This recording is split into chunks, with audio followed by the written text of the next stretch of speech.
बहुत महत्वपूर्ण है जानना आपके लिए एज अ टीचर भी, और फैक्चुअल क्वेश्चंस भी इनसे आते हैं, कॉन्सेप्चुअल क्वेश्चन भी आते हैं। तो गुड इवनिंग भाई, आ जाओ, पहले ज्वाइन कर लो, कल आपकी छुट्टी रही और आज हम मिलेंगे। डे 4 है ये महामैराथन का। महामैराथन इसलिए कह रहे हैं क्योंकि ये कई दिन से चल रही है, लगभग क्या सारे ही कॉन्सेप्ट हमने इन डिटेल डिस्कस किए हैं। स्टार्ट करेंगे आज जितने भी ये डॉक्यूमेंट्स हैं, क्योंकि डॉक्यूमेंट इतने बड़े होते हैं तो जो मेन पॉइंट्स हैं उन पे हम चर्चा करेंगे। एक बार ज्वाइन कर लो, शेयर वेयर कर दो आसपास जितने भी लोग पढ़ाई करने के मूड में रहते हो। लाओ मैडम और निशा जी को हमने साथ में बिठाया ताकि हमें बोरियत महसूस ना हो, देखते रहें लोग आसपास जो कुछ कुछ बातें कर रहे हों, हंस रहे हों, जिन्हें देख के हंसने का मन करे, जो जोकर से भी ज्यादा विचित्र हूँ, मतलब समझ पा रहे हैं ना। ये ऐसे देखिएगा एक बार। स्टार्ट करते हैं, आ जाइए एक बार फटाफट से। इससे पहले एक और छोटी सी इन्फॉर्मेशन है, इस संडे यानी परसों 11 दिसंबर आपका एक ऑफलाइन सेशन है जो कि फ्री है, इसमें एंट्री फ्री है। और ऐसी बहुत सारी चीजें हमने टीचिंग एग्जाम्स में की हैं जो बाकी लोगों ने भर भर के फॉलो की हैं, कॉपी कह लीजिए आप, but how does it matter. इसको हम नेगेटिव नहीं मानते, इसको पॉजिटिव मानते हैं कि अगर कोई इंस्पायर होकर कोई अच्छा काम करे तो अच्छी बात है। अभी फ्री ऑफलाइन क्लासेस भी आपको देखने को मिल रहे हैं, लोग कर रहे हैं। मीटअप्स की शुरुआत हमने की, अगर हम कहें तो, जो टीचिंग एग्जाम्स की अगर बात कर रहे हैं, ऐसी बहुत सारी चीजें हमने की हैं। और ये खुशी की भी बात है, इसमें कोई दुख की बात नहीं है। चाहे वो मैराथन सेशंस की शुरुआत रही हो, दुनिया भर की ऐसी चीजें हैं जो हम लोगों ने की हैं और फिर बाद में सभी ने उनको अपनाया है, तो ये अच्छी बात है। हमारी डाइवर्जेंट थिंकिंग लोगों को काम आती है और आप लोगों की थोड़ी बहुत मदद होती है। खैर, स्टार्ट करते हैं, समझते हैं क्या कहानी है। ये आपका एड्रेस है near करियरविल tower, near Adarsh Nagar metro station, GTB नगर के बाद मॉडल टाउन, उसके बाद आपका आदर्श नगर ही है, if I am not wrong. तो यहाँ आप मिलेंगे परसों 1 बजे से मेरा सेशन आपके साथ होगा, 1 से 4 तक, 5 तक, जितनी भी देर जाएगा। अगर आपके केवीएस से लगे, किसी का कोई भी डाउट है, आपको लगता है कि मन है बैठ करके डिस्कशन करने का आमने सामने, ये फ्री है सेशन, कहीं पे भी 1 रुपया दे मत दीजिएगा, कोई रजिस्ट्रेशन नहीं कराना है और मजे से पढ़ेंगे। ईवीएस के नोट्स जितने लोग मांग रहे हैं मंडे मिल पाएंगे, हमारे typist ji out of station है और बट मंडे मिल जाएंगे आपको। इंग्लिश मीडियम के नोट्स ईवीएस के ऑलरेडी दिए हुए हैं, हालांकि वो थोड़े से इंप्रूव्ड वर्जन में मिल जाएंगे आपको, लेकिन अभी जिनका वेस्ट बंगाल टेट है 11 को, इतने वो इंग्लिश वाले नोट्स पढ़ लीजिएगा। और मैथ्स पेडागोजी भी इन बिटवीन है अभी, तो WB टेट वालों के लिए तो नहीं, बट सीटेट के एग्जाम से पहले वो मिल जाएगी। चलिए फिर कहानी शुरू करें। आप लोग ज्वाइन कर चुके हैं अगर, बहुत बढ़िया, लाइक शेयर सब्सक्राइब आप करते रहिएगा जैसे जैसे आप आए। टेलीग्राम चैनल पर पीडीएफ्स, ये जो नोट्स हैं, जैसे सीडीपी के नोट्स हैं, हिंदी पेडागोजी के नोट्स हैं, इंग्लिश पेडागोजी के नोट्स हैं, टेलीग्राम चैनल का लिंक आपको इधर डिस्क्रिप्शन बॉक्स में और कमेंट सेक्शन में भी दिया है, वहां से डाउनलोड कर लीजिएगा। नोट्स एकदम फ्री नोट्स हैं, इनको पढ़िए। जो आपके ये चाइल्ड डेवलपमेंट वाले नोट्स हैं वो हैं कुछ 47 पेज के आसपास, हिंदी और इंग्लिश के 26 पेज 30 पेज ऐसे ऐसे नोट्स हैं, तो उनको आप पढ़िए। आज हम सबसे पहले नेशनल एजुकेशन पॉलिसी, क्योंकि ये नया डॉक्यूमेंट है तो इसको बार बार रिवाइज करना बहुत जरूरी है, और इसको पढ़ने से पहले एक बार ये ब्लूम चचा को देखना जरूरी है ना, बी फॉर ब्लूम। तो ब्लूम कह रहे हैं कि 3 चीजें इन्होंने महत्वपूर्ण बताई थी जो यहाँ पर भी महत्वपूर्ण ही रहेंगी। कोई बात नहीं, ज्वाइन कर लीजिए आराम से, तभी शुरू करेंगे, ठीक है जी, कोई बात नहीं। लिखने वाली एस्पिरेंट हो जाएगा आपका, घबराओ नहीं, आपने घबराना नहीं है, ठीक है, कोई दिक्कत परेशानी। बहुत बढ़िया, आपकी नई लर्नर हूं, प्रियंका कह रही हैं। चलिए कहानी शुरू करें। अगर हम कहें तो ये ब्लूम टैक्सोनॉमी है, कैप से आपको याद रखना है, और नेशनल एजुकेशन पॉलिसी साफ साफ कह रही है कि जो आप 360 डिग्री असेसमेंट की बात कर रहे हो, 360 डिग्री होलिस्टिक यानी सर्वांगीण आकलन की बात कर रहे हो, उसमें जो आपका आकलन है, जो लर्निंग है, उसमें CAP कैप मॉडल फॉलो होना चाहिए। इसका क्या मतलब है, आप बच्चे के संज्ञान, हेड, जिसकी बात पेस्टोलॉजी और महात्मा गांधी भी कर रहे थे, यानी बच्चे के संज्ञान, उसकी थिंकिंग स्किल्स, जो भी उसकी ब्रेन पावर्स हैं, attention, memory, perception, decision making, thinking, reasoning, जितनी भी चीजें जो दिमाग से होती हैं, बच्चे को ऐसे पढ़ाई कि उसके दिमाग में भी चीजें सेट हों, दिमाग से भी चीजें वो यूज कर पाए, सोच पाए, समझ पाए। उसके हार्ट यानी emotions, affective domain, A for affective domain, cap लगाने वाली, C for cognitive, A for affective यानी उसके इमोशन से। ऐसे उदाहरण दीजिए जो उसके जीवन से जुड़े हुए हों, जो ऐसी एक्टिविटीज कराइए जो उसके दिल पे लगे बात, ठीक, मतलब इमोशनली आप उसको कनेक्ट कर पाए। फिर थर्ड चीज है साइकोमोटर, CAP कैप यानी गत्यात्मक, ऐसी एक्टिविटीज जिनमें वो फिजिकली इन्वॉल्व हो। तो इन तीनों ही एस्पेक्ट्स को शामिल करने की बात NEP नेशनल एजुकेशन पॉलिसी 2020 करती है, ये बात हम ध्यान रखेंगे। तो गत्यात्मक पक्ष यानी फिजिकल स्किल्स, अफेक्टिव यानी एटीट्यूड या सेल्फ कॉग्निटिव यानी मेंटल स्किल्स। अगर पूछा जाए बिहेवियर का डूइंग पक्ष किससे संबंधित है तो आपको पता है साइकोमोटर, और अगर हम पूछें फीलिंग पक्ष किससे संबंधित है आपको पता है अफेक्टिव, और कॉग्निटिव जो है वो आपका थिंकिंग पक्ष से जुड़ा हुआ है। तो इन तीनों से 3 इस तरह के क्वेश्चंस भी बनते हैं। बाकी हम इसके रिगार्ड में जो 6 लेवल्स हैं कॉग्निटिव एस्पेक्ट में वो लास्ट क्लास में डिस्कस कर चुके हैं, लेकिन ये एनईपी में भी एक महत्वपूर्ण चीज बन जाता है तो इसको डिस्कस करना जरूरी है। ठीक है, कोई दिक्कत परेशानी? माही कह रही है मार्च में बैच ली थी पेडागोजी स्पेशल में, डिस्काउंट मिलेगा? बिल्कुल मिलेगा। अगर आप करियर व्हील पे कोई भी बैच ले रहे हैं और आप करियर व्हील के पुराने स्टूडेंट रह चुके हैं तो आपको नए बैचेस में डिस्काउंट फॉर श्योर मिलेगा। इससे मुझे याद आया केवीएस का एक बैच आया हुआ है, और जिनको सिर्फ पेडागोजी पढ़नी है, पेडागोजी स्पेशल एक बैच आया हुआ है केवीएस के लिए, सिर्फ पेडागोजी का बैच है, बिल्कुल फ्लैट डिस्काउंट पे 800 है, और वो चलेगा 60 मार्क्स 40 मार्क्स जो भी केवीएस में पेडागोजी पूछी जा रही है वो सारी हम वहां करेंगे। और जो कंप्लीट बैच है जिसमें बाकी के 10 टीचर्स हैं वो ये आपके सामने हैं। तो एडमिशन अभी ओपन है, आप देख करके डेमो लेक्चर्स, और अभी डेमो लेक्चर्स आपको यहाँ यूट्यूब पे भी एक क्लास मिल जाएगी। आप पूरे जहां पर भी आप देखना चाहते हैं आसपास जितने भी टीचर्स हैं सबको देख लीजिए, आपको पता लगेगा जब आप डेमो भी लेंगे या वैसे भी अगर किसी से आसपास फीडबैक लेंगे, किसी ने पढ़ा होगा कि टीचर्स जो हैं वो बेस्ट टीचर्स हैं जो भी अभी ऑफलाइन ऑनलाइन सब जगह सालों से पढ़ा रहे हैं। तो नेशनल एजुकेशन पॉलिसी की जब हम बात कर रहे हैं, नेशनल एजुकेशन पॉलिसी, डॉक्टर के कस्तूरीरंगन की अध्यक्षता में एक रिपोर्ट आई 31 मई 2019 को। तो इसके जो चेयरपर्सन हैं वो कौन है? डॉक्टर के कस्तूरीरंगन। कमेटी ने इसको बनाया। एमएचआरडी का नाम बदल करके, जो ministry of human resource and development थी, मानव संसाधन विकास मंत्रालय जो था, उसको शिक्षा मंत्रालय रीनेम कर दिया गया, यानी एजुकेशन मिनिस्ट्री इसका नाम हो गया। ठीक, ये बेसिक बातें हैं। पहले शिक्षा मंत्रालय होता था, फिर एमएचआरडी किया था, अब फिर से एजुकेशन मिनिस्ट्री कर दिया है।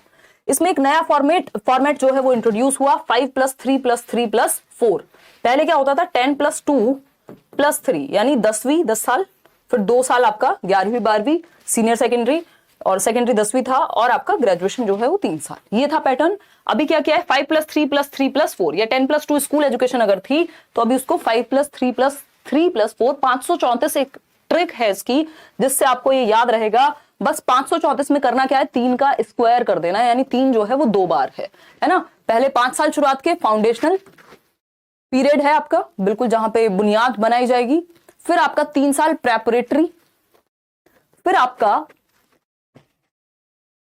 मीडियम, और इसका कुछ तो इन्होंने नाम रखा हुआ है, और फिर उसके बाद आपका 3 साल आपके, और 4 है आपका सेकेंडरी। तो ये है कुछ 5+3+3+4 का मॉडल जो एनईपी ने इंट्रोड्यूस किया है। 534 से याद रखना है, स्क्वायर लगा देना, यानी 2 बार 3 है। यहाँ पे ये मिडल ही बोला है इसको, चलिए ठीक है। तो अगर हम बात करें तो ये है 5 साल की जो एजुकेशन है 3 से 8 वर्ष तक। पहले क्या होता था, छठी से, मतलब छठी बोल रही हूँ, 6 साल से 6 ईयर से फर्स्ट क्लास में बच्चा एडमिशन लेगा, और तब से हम काउंट करते थे। यहां पर क्या है, अभी ये कहा गया है कि जो प्री प्राइमरी वाले बच्चे हैं उनको 3 साल से ही, जो अर्ली चाइल्डहुड केयर एजुकेशन वाले बच्चे हैं उन्हीं को इंक्लूड कर लो सीधा। तो शुरुआत के 5 साल यानी 3 साल से 8 साल की उम्र जो है फाउंडेशनल पीरियड, मूलभूत चरण, यहाँ बेसिक लिटरेसी सिखाई जाएगी, खेलने कूदने में रहेंगे बेसिकली। फिर 3 साल हैं आपके 8 से 11 वर्ष का बच्चा प्रेपरेटरी स्टेज में है, बेसिक अब जाकर के वो न्यूमरेसी स्किल सीखेगा, वहां खेलेगा कूदेगा। और 3 साल उसके बाद 11 से 14 वर्ष मिडिल स्टेज हो गई आपकी। फिर आता है जिसमें आप बच्चा जो है वो 6, 7, 8 वगैरह करेगा। फिर 14 से 18 वर्ष सेकेंडरी स्टेज आ जाती है, और इसमें भी 6th ग्रेड से ही बच्चे को हम कोडिंग, वोकेशनल एजुकेशन, दुनिया भर की चीजें कराने की बात कर रहे हैं। तो ये यहाँ पे 4 चरण हैं। 5 साल जिसको फाउंडेशनल पीरियड कह रहे हैं कि बेसिक फाउंडेशनल स्किल्स आ जाएं, उसमें बेसिक खेलना कूदना थोड़ा डेवलपमेंट उसका हो जाए। फिर 8 से 11 वर्ष की अवस्था है, न्यूमरेसी स्किल्स आ जाएं। फिर 8 से 11 में आपका प्राइमरी एजुकेशन वो लेना शुरू कर दे। फिर 11 से 14 है मिडिल स्टेज, फिर सेकेंडरी स्टेज आ जाती है। FPMS इसको हम मान के चल रहे हैं। इसको अगर आपको डिटेल में पढ़ना है, मैं करा चुकी हूँ इसको। नेशनल एजुकेशन पॉलिसी पे 2 वीडियो, 3 है बट 2 तो प्रॉपर जैसे क्वेश्चंस पूछे गए हैं उस हिसाब से भी कराई है। इस बार खूब क्वेश्चंस आए हैं अलग अलग सब्जेक्ट में भी। अगर हम एनईपी की बात करें, पोल दे देंगी मैडम अगर नींद ना आई हो तो प्लीज। तो ये क्वेश्चन है आपके सामने कि जो नेशनल एजुकेशन पॉलिसी है उसने कौन से पैटर्न में बदलाव लाया है, यानी structure of school education as recommended by National Education Policy. तो आपको 534 वाली वो ट्रिक याद रखनी है ताकि आप कंफ्यूज ना हो। 3 का स्क्वायर कर देना है, ठीक।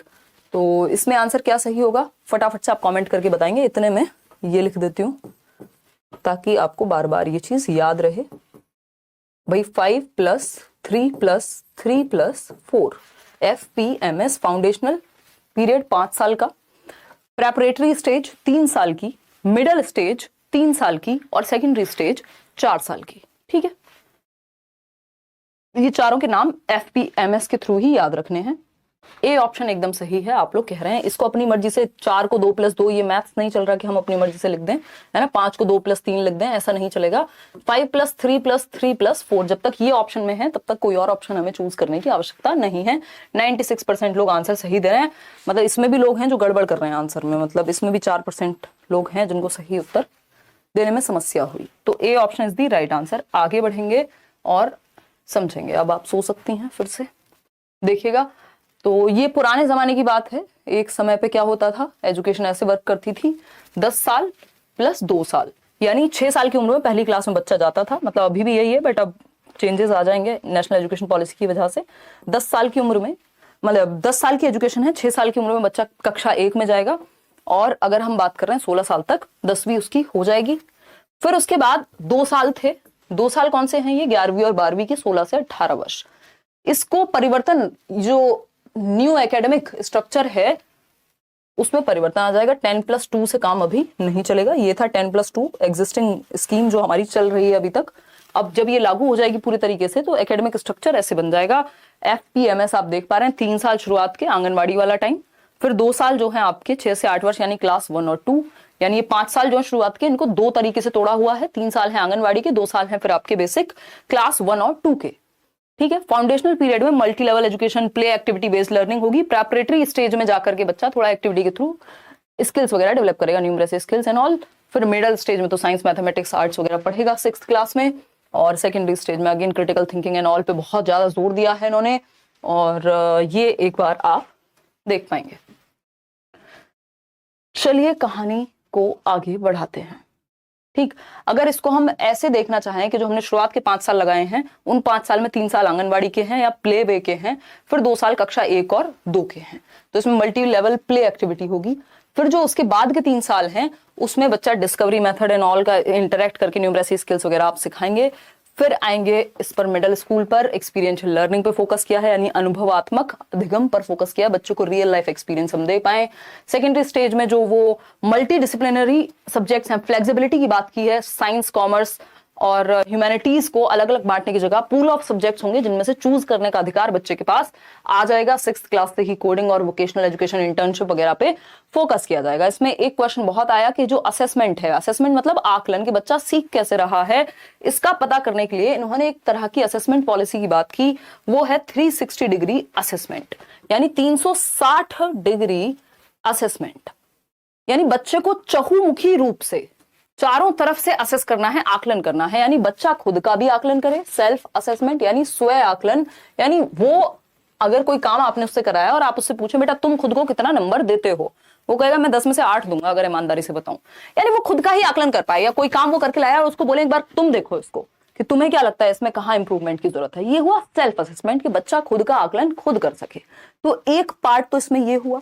दूसरा 360 डिग्री असेसमेंट में क्या है, पीयर असेसमेंट। पीयर मतलब सहपाठी आकलन, यानी जो बच्चे के दोस्त हैं, क्लासमेट्स हैं, वो भी उसका आकलन कर पाए। आप कहें एक दूसरे को अच्छा बेटा अपनी नोटबुक, ए बच्चा अपनी नोटबुक बी बच्चे को दे और बी बच्चा ए बच्चे की नोटबुक चेक करे। अब क्या होगा, एक दूसरे का आकलन करेंगे तो उनकी जो असेस करने की क्षमता है वो भी बेहतर होगी, फीडबैक दे पाएंगे। और तीसरा पार्ट है इसमें टीचर असेसमेंट, यानी शिक्षक आकलन। तो शिक्षक क्या है इसमें, वो आकलन करेंगे कि आप कहां सुधार की आवश्यकता है, क्या फीडबैक दिया जा सकता है। तो 360 डिग्री का मतलब है होलिस्टिक, यानी सर्वांगीण रूप में आकलन। ऐसा नहीं है पेन पेपर टेस्ट लिया और बस नंबर दे दिए बात खत्म। इसमें बच्चे ग्रुप में एक्टिविटी कर रहे हैं, एक दूसरे का आकलन कर रहे हैं, बच्चा स्वयं का आकलन कर रहा है, टीचर भी उसमें इन्वॉल्व है। तो बच्चे और टीचर दोनों का रोल होना चाहिए, तब जाकर के शिक्षा कंप्लीट हो पाएगी, चाहे वो एजुकेशन हो, टीचिंग लर्निंग प्रोसेस हो या आकलन की प्रोसेस हो। ठीक है, कि हम टेस्ट भी अगर कर रहे हैं तो उसमें भी टीचर का भी रोल है, बच्चे का भी रोल है, पीयर असेसमेंट का भी रोल है। हर किसी को एक तरह से ग्रेड की तरह हम काउंट करेंगे। इन्होंने असेसमेंट में रिफॉर्म लाने के लिए एक चीज की, उसका नाम है परख, नाम का एक पूरा प्रोसेस डेवलप किया। परख में PARAKH अपने आप में हर किसी का एक मीनिंग है। P for performance, A for assessment, R for review, A for analysis, K for knowledge, for holistic development. तो ये हमें ध्यान रखना है, ये जो परख बॉडी बनाई गई एक तरह से असेसमेंट रिफॉर्म्स में, और इसमें बात हुई कि बच्चों को 21वीं शताब्दी के जो कौशल हैं, 21st सेंचुरी स्किल्स, जैसे क्रिटिकल थिंकिंग है, डिजिटल लिटरेसी है, ये सब जरूरी चीजें हैं आज की डेट में, क्योंकि इन्फॉर्मेशन का युग है। आप ऐसा नहीं किसी ने कुछ भी बताया और मान लिया, आपको उसकी समालोचनात्मक चिंतन उसका करना पड़ेगा, डिजिटली लिटरेट होना पड़ेगा, कोऑपरेशन एंड ऑल, ये सारी चीजें 21वीं सदी के कौशलों में आती हैं। अभी पढ़ेंगे कि 21वीं सदी के कौशल होते क्या हैं, ठीक है। अगर हम बात करें परख की, तो आपको पता है इसमें कितने लेटर्स हैं, 6, ठीक। तो इस परख में P फॉर क्या है, परफॉर्मेंस कैसी है बच्चे की, इसका आकलन, परफॉर्मेंस असेसमेंट, फिर रिव्यू करेंगे, उस चीज पर प्रकाश डालेंगे, फिर एनालिसिस करेंगे, उस चीज का आकलन करेंगे, फेल हुए तो क्यों हुए, कहीं प्रॉब्लम है तो क्या है, फिर नॉलेज को टेस्ट करेंगे, किस चीज के लिए, for holistic development, H for holistic development. तो एक बार खुद से आंख बंद करके ये बोल करके देखिए, PARAKH, ठीक। एक बार इसको ऐसे लिख लेते हैं यहां, क्योंकि पेपर में दिमाग में चीजें टिकनी चाहिए। इस बार एग्जाम वैसे भी कॉन्सेप्चुअल है, PA मतलब ज्यादा कॉन्सेप्चुअल है पहले से, परख, ठीक है। तो P for performance, A for क्या होगा बताओ फटाफट से, assessment, R for review, A for analysis, K for knowledge, for holistic development. ये हुआ परख का फुल फॉर्म, पता होना चाहिए। चाहे आप D2+ में बैठने जाएं, KVS में बैठने जाएं, किसी भी एग्जाम को आप देने जा रहे हैं, ये चीजें पढ़ के ही जानी है। पेडागोजिकल ऐसे कॉन्सेप्ट्स हैं, चाहे वो NEP हो, RTE हो, इंक्लूसिव एजुकेशन हो, CCE हो, NCF हो, ये सब पढ़ने हैं। अगेन ये बात मैं आपको शुरुआत में ही बता चुकी हूं कि होलिस्टिक प्रोग्रेस कार्ड की बात की है। होलिस्टिक प्रोग्रेस कार्ड क्या है, यानी बच्चे का जो रिजल्ट बने, जो कार्ड बने, वो रिजल्ट होलिस्टिक प्रोग्रेस कार्ड कहलाएगा। यानी 360 डिग्री असेसमेंट उसमें हुआ है, यानी सर्वांगीण रूप से बढ़ते क्रम में प्रगतिशील एक कार्ड बनेगा, जिसमें CAP कैप यानी कॉग्निटिव, अफेक्टिव और साइकोमोटर डोमेन का ध्यान रखा जाएगा। बच्चे के संज्ञान, उसके इमोशंस, उसके साइकोमोटर एबिलिटीज, यानी वो स्पोर्ट्स में अच्छा है कि नहीं, साइकोमोटर में आ गया, वो इमोशनली किन चीजों में, क्रिएटिविटी से लेकर के और किन चीजों में, कोऑपरेशन, लीडरशिप स्किल किन चीजों में अच्छा है, कॉग्निटिव स्किल्स की बात करें कि इन सब्जेक्ट्स में अच्छा है। तो लगभग हर एक एस्पेक्ट में हम उसको ग्रेड कर रहे हैं या फिर उसके लर्निंग पे फोकस कर रहे हैं। तो संज्ञानात्मक, सांवेगिक और गत्यात्मक पक्ष, cognitive, affective and psychomotor domains को ध्यान में रख के एक होलिस्टिक प्रोग्रेस कार्ड बनेगा। इसमें सारी चीजें इन्वॉल्व होंगी, तब जाकर के हम 360 डिग्री असेसमेंट को अचीव कर पाएंगे। बात सही है या नहीं है? बिल्कुल सही है। आगे बढ़ेंगे नेक्स्ट पॉइंट पर। क्या कहता है ये 21st सेंचुरी स्किल्स। तो मेजर जो 12 स्किल्स हैं जिनको हम काउंट करते हैं CBSE दृष्टि से, और वैसे तो सैकड़ों स्किल्स आपको मिल जाएंगी अगर आप जाएंगे देखने, ठीक है ना।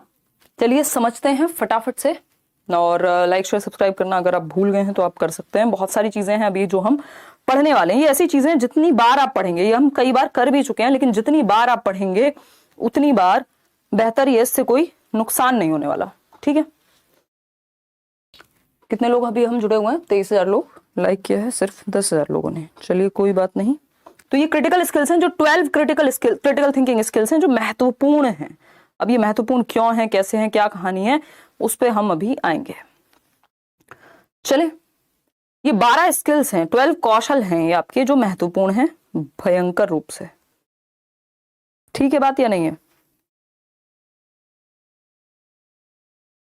देखिए, अगर हम बात करें, किसी ने कोई क्वेश्चन पूछा है फ्रॉम पूर्णिया बिहार, में सेट लगाता हूं आप पे तो ऐप पे, तो SST और हिंदी का क्वेश्चन बनता नहीं है।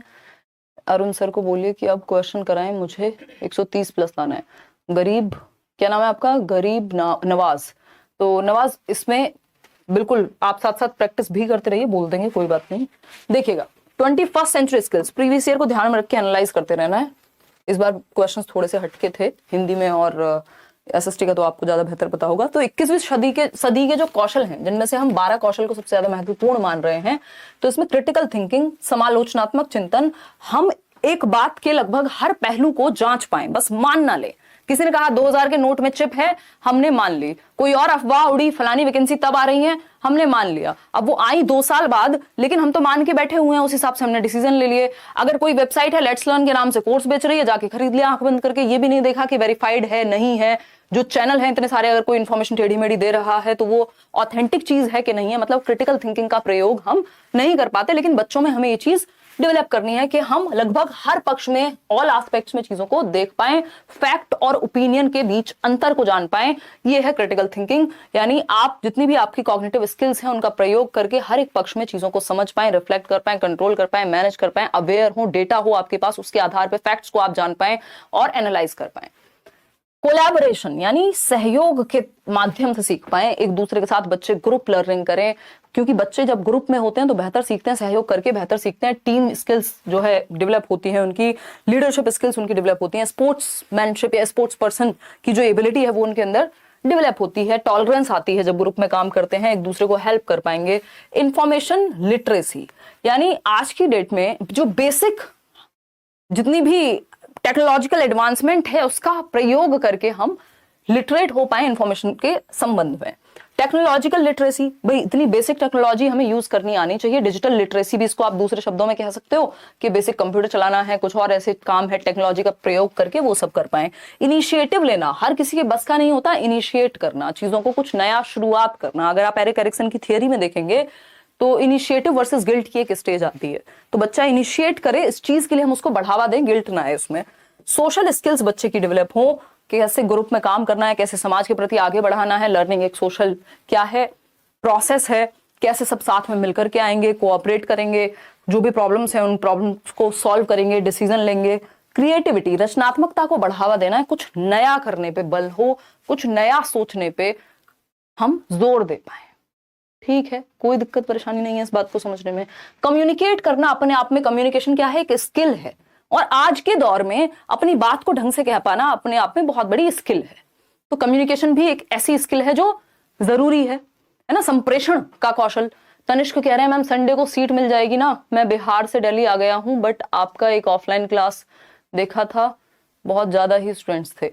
तनिष्क मेरे ख्याल में मिल जानी चाहिए, क्योंकि हमने बहुत कम टाइम पहले ही बताया, कल या परसों ही आपको इन्फॉर्म किया इस चीज के बारे में।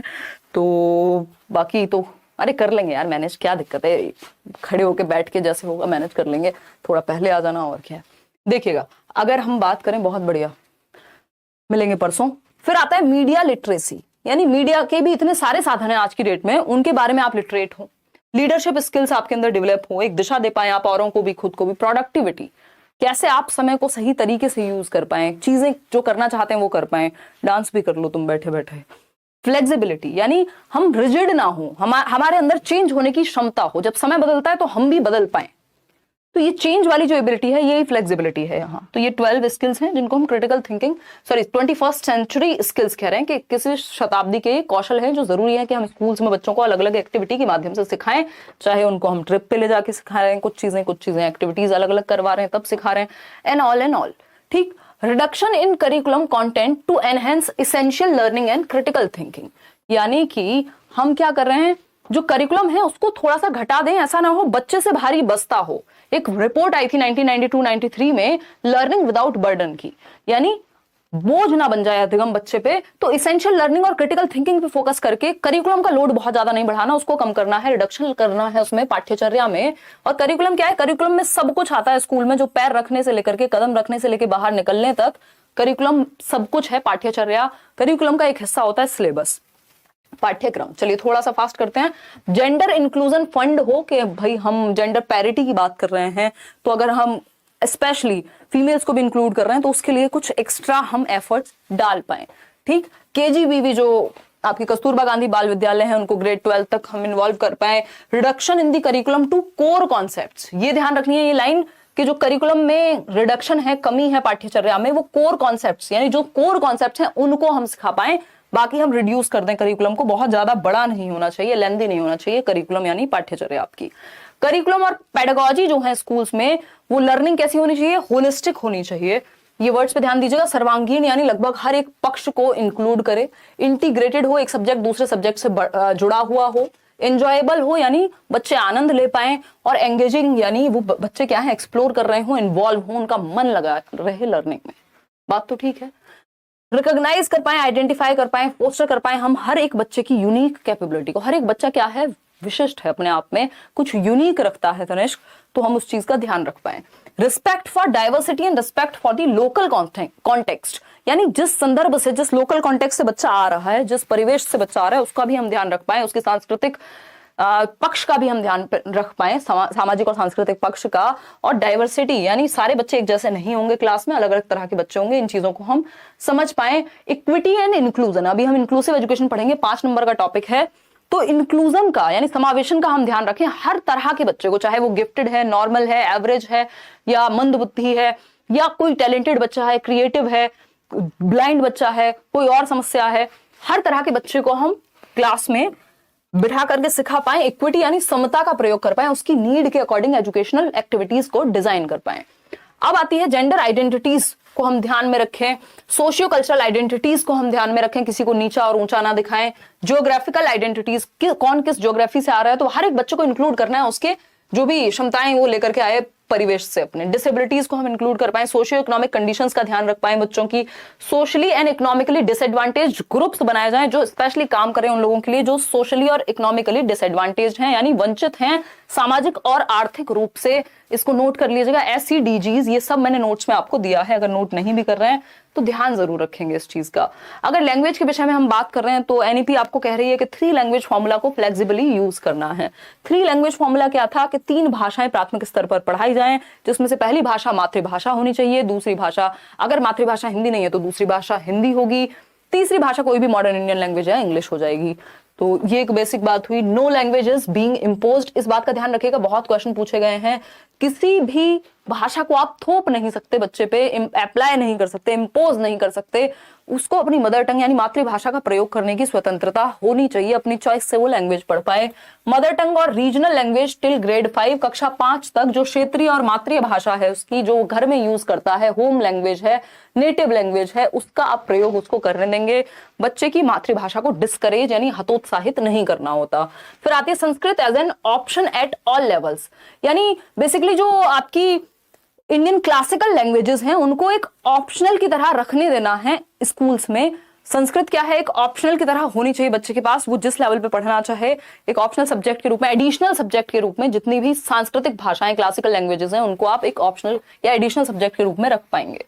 तो 3 लैंग्वेज फॉर्मूला को यूज करना है। मल्टीलिंगुअल कंट्री है तो फ्लेक्सिबिलिटी होनी चाहिए कि बहुभाषिता का प्रयोग कर पाए, यानी जो NCF कहता था उसी बात को बढ़ावा दिया है कि मल्टीपल भाषाएं देश भर में चलती हैं। हम कहते हैं कि कोस कोस पे पानी बदले 3 कोस पे वाणी। तो जो भाषाओं का जो चेंज है या बहुत ज्यादा डाइवर्सिटी है, विभिन्नता है लैंग्वेज को लेकर के इंडिया में, उसको हम ध्यान रख पाए और एक क्लास में मल्टीपल लैंग्वेज बोलने वाले पढ़ने वाले बच्चे हों।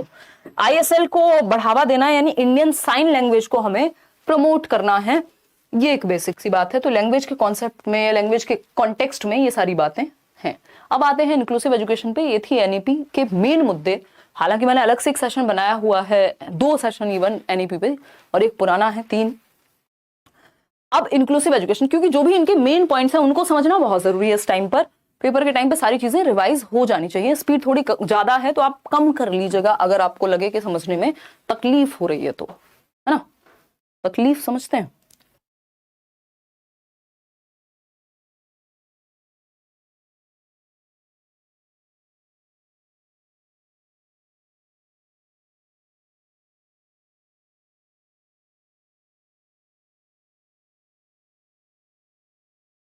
भर भर के शुगर होता है इसमें। मंगाओ मंगाओ।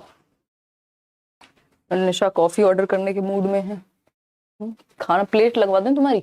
शांतनु क्या कह रहे हैं, I am fan ma'am. By the way marathon class में CTET मॉडल पेपर भी कराइएगा, एग्जाम से पहले कुछ क्रिएटिव हो जाएगा। अरे बिल्कुल कर लेंगे शांतनु, क्वेश्चंस कराएंगे यार, अभी तो डोंट वरी, कराएंगे, मॉडल भी करा देंगे। देखिएगा, अगर हम बात करें समावेशी शिक्षा यानी इंक्लूसिव एजुकेशन, 5 नंबर का टॉपिक है आपके CTET में, और लगभग हर एक एग्जाम में जहां पे भी टीचिंग एग्जाम की बात हो रही है इंक्लूसिव एजुकेशन से क्वेश्चन आता ही है।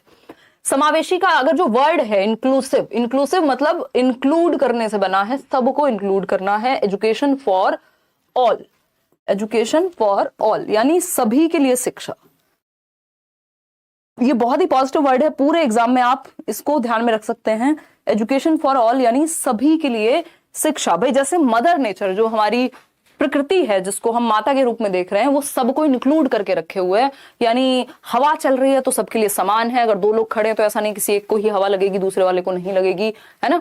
तो हवा चल रही है सबके लिए समान है, धूप निकली है सबके लिए समान है, बारिश होगी सबके लिए होगी, है ना। और मतलब जो भी आसपास की चीजें हैं, वो सारी प्रकृति ने सारी चीजें, जो जल है, वायु है, अग्नि है, आकाश है, वॉटेवर, वो सब सबके लिए है। तो उसी तरह से एजुकेशन भी सबके लिए होनी चाहिए। जब मदर नेचर हमारे अंदर, अगर आप एक गरीब व्यक्ति हैं, अगर आप एक बहुत अमीर व्यक्ति हैं, अगर आपके पैर में कुछ दिक्कत है, आप चल नहीं पाते हैं, आपके ब्रेन में कुछ दिक्कत है, या आप बहुत गिफ्टेड व्यक्ति हैं दिमाग से, अगर सारे के सारे तरह के लोग कहीं पे खड़े हुए हैं और बारिश हो रही है तो सब पे होगी, तो मदर नेचर जब हमें एक सिंगल एंटिटी की तरह रखती है या इंक्लूड करके रखती है, तो हम एज ह्यूमंस सेपरेट क्यों कर रहे हैं एक दूसरे को? इस चीज पे, इस प्रिंसिपल पर आधारित है इंक्लूसिव एजुकेशन। इसी बात को इक्विटी कहते हैं, यानी हमारे अंदर जो भी अंतर हैं या जो भी जरूरतें हैं, उन सबकी जरूरतों का ध्यान रखना, उनकी नीड्स को ध्यान में रख के सबको एक साथ लेकर के चलना समता कहलाती है ये, है ना।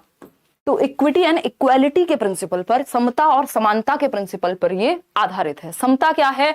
समता है नीड के अकॉर्डिंग। अगर किसी की हाइट है 4 फीट और किसी की हाइट है 6 फीट, तो इक्वालिटी, अगर आप कोई गेम देखने गए हैं, कहीं पे खड़े हुए हैं, कुछ देखना है आपको, तो दोनों को अगर एक साथ एक जैसा स्टूल दे देंगे आप बराबर हाइट का, मैंने फोटो भी दिखाई है पहले आपको, तो ये इक्वालिटी हो जाएगी। बट क्या हमेशा इक्वालिटी से काम चलता है? नहीं। कई बार आपको उस व्यक्ति को जो ऑलरेडी नीचे है या कोई और समस्या का सामना कर रहा है, उसको ऊपर लाना होता है, तब जाके इक्वालिटी की बात होगी। तो इक्विटी क्या है? नीड के अकॉर्डिंग। अगर आपको लग रहा है किसी की हाइट कम है, तो उसको थोड़ा आप हाइट वाला एक सीढ़ी देंगे जो ज्यादा हाइट रखती होगी 6 फीट वाले व्यक्ति से। इसी के आधार पर रिजर्वेशन, अगर हम देख रहे हैं आरपीडब्ल्यूडी एक्ट में और भी बहुत सारी चीजों में दिए जाते हैं कि हम जॉब्स में रिजर्वेशन दे रहे हैं, सीटेट में भी हम एक्स्ट्रा टाइम दे रहे हैं जो लोग ब्लाइंड हैं या किसी को कोई भी एक डिसेबिलिटी है तो उन लोगों के लिए। क्यों? क्योंकि इक्विटी का ध्यान रख रहे हैं। तो समता यानी एज पर नीड, समता को ध्यान में रखते हुए क्वालिटी और इक्विटी के प्रिंसिपल पर आपकी इंक्लूसिव एजुकेशन आधारित है। ठीक है, कोई दिक्कत परेशानी अगर है तो बताइए। कोई दिक्कत नहीं है उससे विकास? ठीक। फिरदौस क्या कह रहे हैं? संडे को तो आप बिजी रहेंगे ऑफलाइन क्लास में, तो निशा मैडम को छुट्टी दे दीजिए हमारे। हाँ हाँ हाँ फिरदौस, कुछ काम वाम कर लो यार, क्यों फालतू ब्लॉक होने के काम करते हो। देखो एक बार, निशा मैडम भी बिजी रहेंगी, इनको वहीं बुला लेंगे। ठीक। इक्विटी यानी समता और इक्वालिटी के प्रिंसिपल पे आधारित है इंक्लूसिव एजुकेशन। इंक्लूसिव एजुकेशन कहती है कि समावेशी शिक्षा के अंतर्गत बच्चों की जरूरतों के आधार पर शिक्षा, यानी एक बच्चा, हर तरह का बच्चा इंक्लूडेड है, एजुकेशन फॉर ऑल है। कहा जाता है कि पृथकीकरण या अलगाव प्रकृति के नियमों के विरुद्ध है, यानी segregation is against the law of nature. यानी अलग थलग नहीं करना है बच्चे को कि अच्छा तुम्हें दिखाई नहीं देता है, तुम उन बच्चों के साथ बैठो। 5 बच्चे जिनको दिखाई देने में समस्या है उनको अलग रखेंगे, 5 बच्चे जिनको चलने में समस्या है उनको अलग रखेंगे, ब्लाइंड स्कूल अलग है, कोई और तरह का स्कूल अलग है। ये नहीं करना, एक रेगुलर स्कूल सिस्टम में, यानी एक सामान्य स्कूल के अंदर बैठ करके हर तरह का बच्चा पढ़ सके, यही है इंक्लूसिव एजुकेशन। तो रेगुलर स्कूल सिस्टम में चाहे बच्चा ब्लाइंड है, उसको ऑर्थोपेडिक डिसेबिलिटी है, चलने फिरने में, सुनने में कोई भी तरह की समस्या, या वो गिफ्टेड है, टैलेंटेड है, क्रिएटिव है, कुछ भी है बच्चा, हर तरह के बच्चे। देखो 2 प्रकार के बच्चे होते हैं। रेगुलर स्कूल सिस्टम में हम हर एक बच्चे को एजुकेशन दे पाए, ये कहेगी इंक्लूसिव एजुकेशन, क्योंकि आपको सेग्रीगेट नहीं करना। ये वर्ड ही अपने आप में बहुत नेगेटिव है। जैसा कि हमने कहा कि जब हमारी मदर नेचर, जो प्रकृति है, वो हमें सेग्रीगेट नहीं करती, वो हमें भेदभाव नहीं करती, तो हम कौन हुए। ठीक। तो सेग्रीगेशन की जगह इंक्लूजन वर्ड का प्रयोग करना है, समावेशन का प्रयोग करना है। इंक्लूजन क्या है? एक बेहद पॉजिटिव वर्ड है, पूरे पेपर में ध्यान रखेंगे इस बात को। तो रेगुलर स्कूल सिस्टम में हर बच्चे को हम शिक्षा दे पाए। एक और बात, सिस्टम जो है वो बच्चे के लिए बना है, बच्चा सिस्टम के लिए थोड़ी बना है कि आपने बच्चा पैदा किया क्योंकि सिस्टम को देना था, ऐसा थोड़ी होता है भाई। सिस्टम बच्चे के लिए बनाया गया है ना, तो आप सिस्टम में चेंज लाते हैं। कहां चेंज लाएंगे? सिस्टम में चेंज लाएंगे, स्कूल में चेंज लाएंगे, बिल्डिंग में चेंज लाएंगे बच्चे के लिए, ना कि बच्चे में चेंज लाएंगे कि बेटा तुम चल नहीं पाते, जाओ टांगों का इलाज कराओ, कुछ और कराओ, नई टांगे लगवा लो, कल से दौड़ के आना, नहीं तो मत आना। ऐसे थोड़ी होता है। तो बच्चे के अनुसार सिस्टम बना है या सिस्टम के अनुसार बच्चा बनेगा? तो चेंज करना है किसमें? सिस्टम में। सिस्टम क्या है? बिल्डिंग से लेके, करिकुलम से लेके, टीचर्स से लेके, पूरे आसपास की दुनिया जितनी भी है उसको बच्चे के अनुरूप बनाना है, उसकी नीड्स का ध्यान रखते हुए, इंडिविजुअल डिफरेंसेस का ध्यान रखते हुए सिस्टम क्रिएट करना है कि भाई सीढ़ियों से अगर नहीं चल पा रहे हो तो क्या करें? रैंप बनवा दें स्कूल्स में, है ना। या फिर जो बच्चे चलने फिरने में दिक्कत है उनकी क्लास हम ग्राउंड फ्लोर पे लगवाएंगे, सिर्फ उनकी ही नहीं, मतलब क्लासेस की कोशिश करेंगे फिर ग्राउंड फ्लोर पे ही हो। तो ये क्या हुआ? ये इंक्लूसिविटी हुई कि हम सेग्रीगेट नहीं कर रहे। तो सिस्टम में चेंज, बिल्डिंग में चेंज, करिकुलम में चेंज, टीचर की अप्रोच में चेंज, सेंसिटिविटी में चेंज, कि टीचर उनको डिफरेंट डिफरेंट नामों से बुला रहे हैं। ये सब नहीं होना चाहिए कि आप ठप्पा लगा के लेबल कर रहे हैं बच्चों को, अरे वो अंधे बच्चों को बुलाओ, ये क्या हुआ, ये बेवकूफी हो गई। ये इंक्लूसिव एजुकेशन बिल्कुल भी नहीं है, आप बच्चों को प्रताड़ित कर रहे हैं ऐसे। तो सिस्टम में चेंज लाना है, बच्चे में नहीं, ये बात ध्यान रखेंगे। इंक्लूसिव एजुकेशन सिस्टम यानी स्कूल यानी ऑर्गेनाइजेशन में चेंज की बात करेगा, बच्चे में बदलाव की नहीं। बच्चा सिस्टम के लिए नहीं है, सिस्टम बच्चे के लिए बना है। पूरा जो भी तामझाम क्रिएट किया गया है वो किसके लिए किया गया है, बच्चे के लिए। ये सिस्टम के लिए बच्चे बनाए गए नहीं। ठीक, अगर हम बात करें बच्चों की तो एक होता है नॉर्मल बच्चा और एक है आपका स्पेशल बच्चा। ठीक, दो प्रकार के बच्चे हैं। अगर हम बात कर रहे हैं नॉर्मल में, आप एवरेज बच्चे को रख दीजिए, यानी जो औसत, जिसका आईक्यू 90 से 110 है या कोई खास समस्या सच नहीं है, औसत बच्चा। स्पेसिफिक कह लीजिए आप इसको, विशिष्ट या स्पेशल कह लीजिए, इसमें जो स्पेशल नीड वाला बच्चा है, चाहे वो चलने फिरने में समस्या हो, चाहे वो गिफ्टेड हो, हर तरह का बच्चा जो एवरेज नहीं है वो स्पेशल ही है कहीं ना कहीं। तो हम कहेंगे कि जो इंक्लूसिव एजुकेशन है वो नॉर्मल प्लस स्पेशल चाइल्ड सबको अपने अंदर समाहित करके रखती है। यानी जो समावेशी शिक्षा है वो इंक्लूजन की यानी समावेशन की बात करेगी, एजुकेशन फॉर ऑल। इन बातों को हल्के में मत लीजिएगा, नहीं तो पेपर में आपकी आंखों के सामने से क्वेश्चंस जाएंगे और आप तैरते रह जाएंगे कि हाय ये तो कुछ कुछ तो सुना था क्लास में, पता नहीं क्या चल रहा है ना। केवीएस पीआरटी के लेवल पे ईवीएस करवा दीजिए, आपसे ही करनी है। साक्षी बहुत ही बेहतरीन पढ़ाते हैं आपके विवेक सर, पूरा इतने सालों से एसएससी लेके सबको पढ़ा रहे हैं, तो और अच्छे से वो करा पाएंगे उसमें। और मेरी अगर आप बात करोगे, मैं जिस भी तरह से कंट्रीब्यूट कर पाऊंगी आपको यहाँ करूंगी और पेडागोजी में करूंगी। ठीक, नोट्स पर भी आपको मिल जाएंगे। चलिए कोई नहीं, ये सब देखते रहेंगे, अभी पढ़ने पे ध्यान दे लेते हैं। ये सारी बातें करने के लिए हमारे पास बहुत बहुत टाइम है, अभी केवीएस के लिए भी टाइम है। अभी आपको क्या कहते हैं उसको, डेमो लेक्चर्स भी मिलेंगे। मैं पूरा केवीएस का जो पेडागोजी वाला सिलेबस है वो भी आपको तोड़ के बता दूंगी। अगर आप बैच ले पा रहे हैं तो भी ले लीजिए, नहीं ले पा रहे हैं तो कहाँ से पढ़ें, सारा कुछ बता दूंगी। अभी 2-4 दिन रुक जाओ, है ना। ठीक है, चलिए। तो education for all, segregation against the law of nature है, बच्चे को सेग्रीगेट नहीं करना। और अगेन यही बात हिंदी में भी लिख दी गई है कि बच्चों की आवश्यकता के अनुसार सिस्टम में परिवर्तन किया जाता है, ना कि बच्चे में।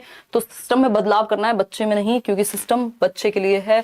दूसरा, एक चीज होती थी पहले इंटीग्रेटेड एजुकेशन, जिसको एकीकृत शिक्षा कहते थे, अभी भी होती है, बट एकीकृत शिक्षा से बेहतर है समावेशी शिक्षा। एकीकृत में क्या था, आप एडमिशन तो दे दे रहे हैं उन बच्चों को जो स्पेशल नीड वाले हैं, जिनको देखने में समस्या है या कोई भी एक स्पेशल नीड है, कोई भी एक डिसेबिलिटी भी हो सकती है, तो उनको सिर्फ एडमिशन दे रहे हैं, उनके अनुसार सिस्टम में चेंज नहीं कर पा रहे हैं।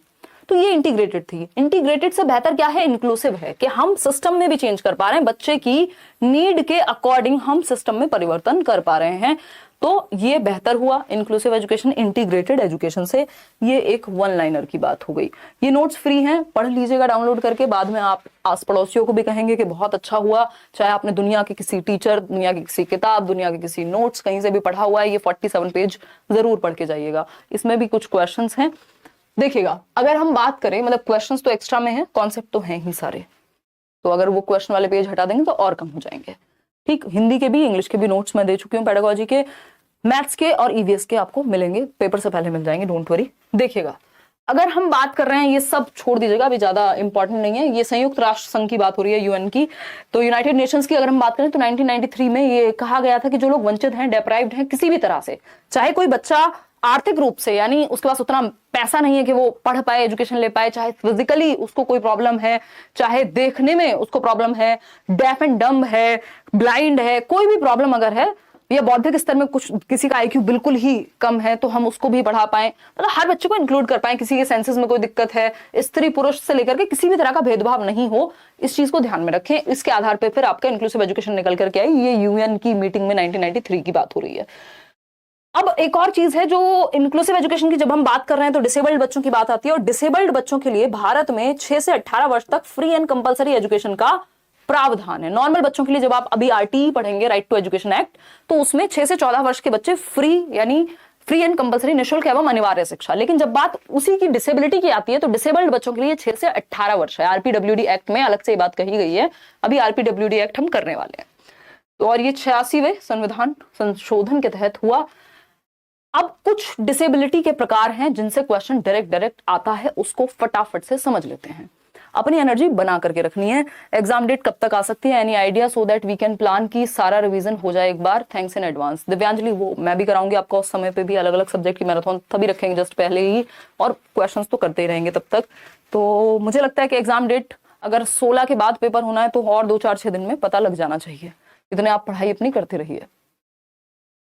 सीटेट क्वालिफाई किया था लास्ट ईयर वाला, बट उस टाइम फर्स्ट ईयर, अब कोई फर्क नहीं पड़ता, अब तो इन्होंने सबको ही कर दिया ना आकाश, डोंट वरी, ऐश करो। आज से पहले कभी भी 2011 में सीटेट किया था, दुनिया के कभी भी किसी भी समय में आपने आज तक सीटेट क्लियर किया था, आप पेपर दे सकते हैं। देखिए डिसेबिलिटी के प्रकार हैं, अक्षमता के प्रकार हैं। क्या है? दृष्टि अक्षमता हो सकती है, दृष्टिगत अक्षमता क्या है? विजुअल डेफिशिएंसी या डिसेबिलिटी, बच्चे को देखने में दिक्कत हो सकती है, या पार्शियल विजन हो सकता है कि भाई पार्शियली देख पाता हो, पूरी तरह से जो आईसाइट है उस तरह से वर्क ना करती हो, या बहुत हद तक ना दिखता हो, या बिल्कुल ही ना दिखता हो। इसमें कई प्रकार की दिक्कतें आ सकती है। तो दृष्टि बाधित बच्चा यदि कोई भी है तो वो विजुअल डेफिशिएंसी या डिसेबिलिटी में आएगा। दूसरे प्रकार की डिसेबिलिटी क्या है? ये अक्षमताएं हैं। ठीक, डिसेबिलिटी के टाइप्स हैं। ऑडिटरी डिसेबिलिटी हो सकती है, बच्चे को पूरी तरह से सुनाई ना देता हो, या फिर कुछ हद तक उसका जो ऑडिटरी क्षमताएं हैं वो वर्क करती हो, पूरी तरह से ना सुनता हो, 70% सुन पाता हो, है ना। और किसी भी डिसेबिलिटी को अगर आप सर्टिफिकेशन की बात कर रहे हैं तो 40% से अधिक अगर डिसेबिलिटी है तभी जाकर के आप एक कोई भी लाभ या कोई भी एक क्या कहेंगे रिजर्वेशन गवर्नमेंट अगर दे रही है किसी भी बच्चे को, तो 40% से ज्यादा अक्षमता होनी चाहिए, डिसेबिलिटी होनी चाहिए, उसका सर्टिफिकेट बनता है आसपास से, जो भी मेडिकल अथॉरिटीज होती है वो बनाती हैं। श्रवण अक्षमता यानी ऑडिटरी डिसेबिलिटी, ऑडिटरी को ऑरल भी बोल देते हैं, यानी ऑडियो से संबंधित, सुनने से संबंधित दिव्यांगता या अक्षमता। सी ऑप्शन है मानसिक अक्षमता, इंटेलेक्चुअल डिसेबिलिटी, यानी बच्चे के जो इंटेलेक्ट है, आईक्यू के आधार पे, बुद्धि के आधार पे वो डिसेबल्ड है, समझने की क्षमता, सीखने की क्षमता, तर्क करने की क्षमता यानी रीजनिंग, लर्निंग, अडेप्टेबिलिटी, इन सब में प्रॉब्लम है, लर्निंग। फोर्थ क्या है? Locomotor disability. लोकोमोटर में क्या होता है? चलना फिरना, जो फिजिकल एक्टिविटी करने की क्षमता है। याद कीजिए, कुछ मत याद कीजिए, बेसिकली चलने फिरने में दिक्कत है, व्हील चेयर पे है बच्चा, बेसिकली जो हड्डियों से रिलेटेड प्रॉब्लम्स हैं जिनकी वजह से मूव करने में, मोटर एक्टिविटीज करने में, मूवमेंट में दिक्कत है, वो सब लोकोमोटर डिसेबिलिटी में आएंगी। ये एक प्रकार हुआ, है ना, एक तरह की फिजिकल डिसेबिलिटी हुई। फिर आते हैं अधिगम अक्षमता पे, एक चीज है लर्निंग डिसेबिलिटी। अब ये लर्निंग डिसेबिलिटी जो है, इसका जरूरी नहीं है कि आपको शरीर में कहीं दिखे कि बीमारी है। याद कीजिए वो कौन सी मूवी है, तारे जमीन पर। तो तारे जमीन पर में जो ईशान अवस्थी है, दिखने में नॉर्मल लगता है बच्चा, ऐसे और भी बहुत सारे उदाहरण मिल जाएंगे, लेकिन उसको एक लर्निंग डिसेबिलिटी है जो कि डिसलेक्सिया कहलाती है, बहुत कॉमन है। तो लर्निंग डिसेबिलिटी में जरूरी नहीं है लक्षण आपको बाहर दिख जाएं कि बच्चों को कहीं देखने में समस्या है, आंख देख के पता लग जाए, शरीर से पता लग जाए, आपको नॉर्मल दिखेगा वो। तो ये कई बार इनमें ब्रेन की वायरिंग में कुछ गड़बड़ होती है, कई बार कोई डैमेज हो जाता है बाहर से, उसकी वजह से लर्निंग डिसेबिलिटी होती है। एलडीज कहते हैं इनको, लर्निंग डिसेबिलिटी। ये टर्म 1960s में किसने दिया था बताओ निशा, दौड़ दौड़ के सो गई। एलडी बताओ, लर्निंग डिसेबिलिटी किसने दिया था? स्पेशल एजुकेशन छाप व्यक्ति। क्या हुआ है? ऐसे ऐसे खतरनाक लोग हैं, फोन में लगे पड़े हैं। सैमुअल किर्क ने 1960s में लर्निंग डिसेबिलिटी की बात की, है ना। किर्क नाम के व्यक्ति हैं, अगर पूछ ही ले बुरे समय में, ठीक। तो अगर हम बात करें, कोई कह रहा है आपने ईशान अवस्थी को अमर कर दिया। हाँ, कुंवर प्रताप, उसका रीजन है कि वो लगभग सभी ने मूवी देखी हुई है और बड़ा क्यूट सा बच्चा है, तो मूवीज से हमें चीजें याद रह जाती हैं, एग्जांपल्स। अदरवाइज किसी एग्जांपल किताब का दो तो आधे लोगों ने वो पढ़ी भी नहीं होगी। धर्म मीना क्या कह रहे हैं, मैम आप बहुत अच्छा पढ़ाती हैं, हम साइंस पेडागोजी भी करा दो। आपका स्टूडेंट धर्म, बहुत बढ़िया धर्म, बट अभी इस बार साइंस पेडागोजी नहीं करा पाएंगे। चलिए, एसएसटी और साइंस नहीं करेंगे, बाकी सब कर लेंगे, ठीक है। चलिए, अगर हम बात करें अधिगम अक्षमता की, अगली बार कोशिश करेंगे कि समय निकाल के करा पाए, बहुत सारी चीजें एक साथ चल रही होती हैं। तो ये सारी तरह की डिसेबिलिटी हैं। लर्निंग डिसेबिलिटी में बाहर नहीं दिखेंगी आपको चीजें, बट कहीं ना कहीं या तो ब्रेन वायरिंग ऐसी है, ब्रेन की न्यूरल जो पूरा हिसाब किताब है वो वैसे बना हुआ है, या फिर कहीं से कोई डैमेज हुआ है, कोई एक्सीडेंट या कुछ, दोनों स्थिति इसमें आ जाती हैं। जो डेवलपमेंटल डिसेबिलिटी होती है वो जन्म से कुछ समय में ही हो जाती हैं। चलिए खैर, आते हैं ये अलग अलग प्रकार की डिसेबिलिटीज हुई, इनमें से कुछ प्रकार ही पढ़ेंगे क्योंकि जरूरी वही है। अब जैसे एक चीज है अलेक्सिया, इस बार कुछ कुछ मैंने एक्स्ट्रा में भी ऐड किए हैं, कहीं आपसे पंगे लेने का मन कर जाए एग्जामिनर का। तो एलेक्सिया से पहले हम डिसलेक्सिया पढ़ेंगे, क्योंकि डिसलेक्सिया हम सबने एक बार जरूर पढ़ा है, सुना है। पेपर में ऐसा कोई पेपर नहीं है टीचिंग का जहां कम से कम एक क्वेश्चन ना पूछा जाता हो। बहुत रेयर है कि टीचिंग एग्जाम हो और एक क्वेश्चन मिनिमम डिसलेक्सिया पे ना पूछे। तो जब हम बात डिसलेक्सिया की कर रहे हैं, डिसलेक्सिया अगेन तारे जमीन पर याद कीजिए, ईशान अवस्थी और जो 3 इडियट में वायरस थे, असलियत में उनको भी डिसलेक्सिया है ना, बोमन ईरानी आई थिंक, और भी बहुत सारे लोग हैं ऐसे, डिसलेक्सिया कॉमन है काफी। तो अधिगम अक्षमता में अगर हम बात कर रहे हैं लर्निंग डिसेबिलिटी की, तो ये डिसलेक्सिया बहुत कॉमन है। इसको हम पठन वैकल्य भी कहते हैं, या वैफल्य कह लीजिए, मतलब पढ़ने में विफलता या दिक्कत, यानी रीडिंग डिसऑर्डर है ये मेनली, यानी पढ़ने में समस्या है, पढ़ने में समस्या है। अब इससे जुड़ी हुई और भी चीजें हैं भाई, जो व्यक्ति पढ़ता सही है गलत है वो लिखेगा सही कैसे? अगर मैंने ए को बी को डी पढ़ा है तो मैं डी ही लिखूंगी ना जब लिखने को कहोगे आप मेरे से। अगर बैड को डैड पढ़ा है तो डैड ही लिखेगा ना व्यक्ति, ठीक है ना। तो इसमें पढ़ना तो है ही शामिल, अगर लिखने में भी समस्या इसकी वजह से हो सकती है, क्योंकि जो व्यक्ति पढ़ता गलत है वो लिखेगा सही कैसे? बताइए बताइए बताइए। कोट बहुत प्यारा है, रजाई बता देते इसको, देखिएगा। चलिए धन्यवाद, मजाक कर रही हूँ। आ जाइए। आई एम फ्रॉम गया बिहार, मुझे छोड़ करके चला गया वो तनिष्क, बोला भी नहीं। राजा गुप्ता कैसे दोस्त हैं आपके? हैं तनिष्क, शर्म आ रही है कि नहीं? ऑनलाइन को ऑफलाइन कर देना मैम प्लीज, कोशिश करेंगे कि लाइव कर दें या बाद में रिकॉर्डिंग डलवा दें। One of your class sure I will score 130। बहुत बढ़िया ऋषभ, कोई बात नहीं, आप नौकरी लेके आइएगा। राजा तनिष्क, करेबल टीम के साथ मुझे क्रिकेट खेलना है ma'am please. Tanishk Uday sir को पकड़िए इस चीज के लिए, आई मीन उनको मैसेज करिए, ये सब देखिए इंस्टाग्राम पे। मैं बहुत ही ज्यादा व्यस्त हूँ पढ़ने और पढ़ाने में।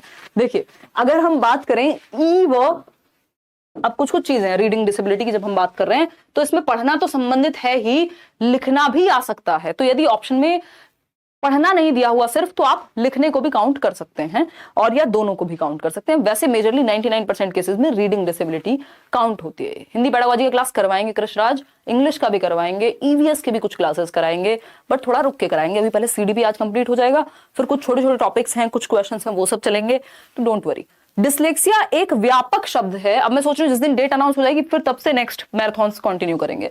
डिसलेक्सिया क्या है? एक व्यापक शब्द है, यानी ब्रॉड टर्म है, जिसका संबंध पठन विकार से है और लेखन से भी हो जाता है। पढ़ने में कठिनाई होती है ऐसे बच्चे को, ई व क में विभेद करने में दिक्कत होती है, यानी वॉल साउंड्स वगैरह में भी दिक्कत होती है। जैसे 100 को वॉज पढ़ेगा बच्चा, न्यूक्लियर को अनक्लियर पढ़ सकता है, 6 को 9 पढ़ सकता है, बी को डी पढ़ सकता है, डॉग को गॉड पढ़ सकता है, गॉड को डॉग पढ़ सकता है, यानी रिवर्स हो जाते हैं उसके दिमाग में लेटर्स। आपको ए ऐसे दिख रहा है, उसको हो सकता है ए ऐसे दिखे।